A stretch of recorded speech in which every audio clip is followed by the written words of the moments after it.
So let's move on to some bigger news now. First off, Antarctic news!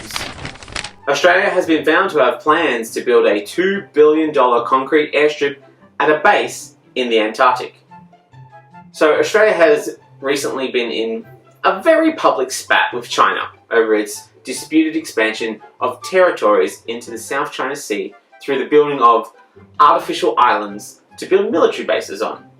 Now, although we apparently claim to own 42% of Antarctica, you know, all the penguins, thanks to a new study which claims penguins may have evolved in Australia or New Zealand, and frankly we claim anyone that we want from New Zealand.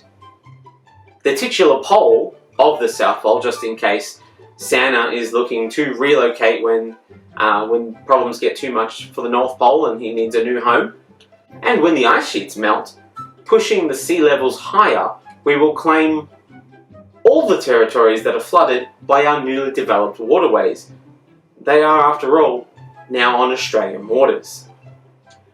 It's the British way, and while we are a Commonwealth country, we will acknowledge our colonial roots with gusto. It's actually why we keep the phrase "girt by sea" in the national anthem. The lyric will be used as a precedent for claiming lands girt by liquid Australia. It's pretty logical, to be honest. Now, Australia has proposed to build a $2 billion concrete aerodrome at its Davis base, despite citing a staunch commitment to environmental protection of the Antarctic.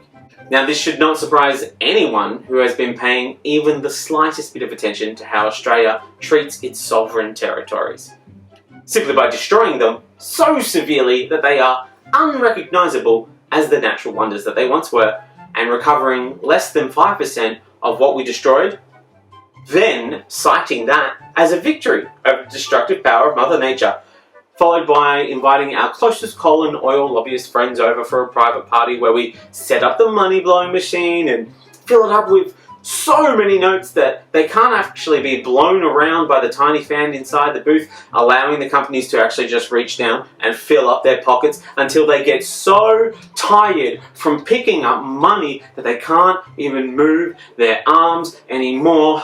Of course, the time that they spend in the booth is also modified because the clock is also broken due to a lack of investment in timekeeping technologies.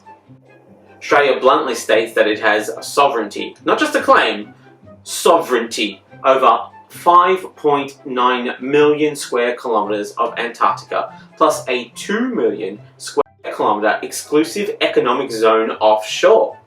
Now, the only benefit that I've been able to see that may come from this is that in our great desperation as a nation to send anyone attempting to live in Australia anywhere else, preferably an island prison nearby, is that we won't be using this $2 billion airstrip as the runway into a Happy Feet themed detention centre. So themed, of course, to honour our greatest cultural export, George, yes, I did write Mad Max, Babe and Happy Feet, Miller, because we claim that Antarctica is part of Australia, and we will never settle people on Australian soil, Australian ice sheets, or in Australian waters surrounding future Australia expansions. Never, never, never, never.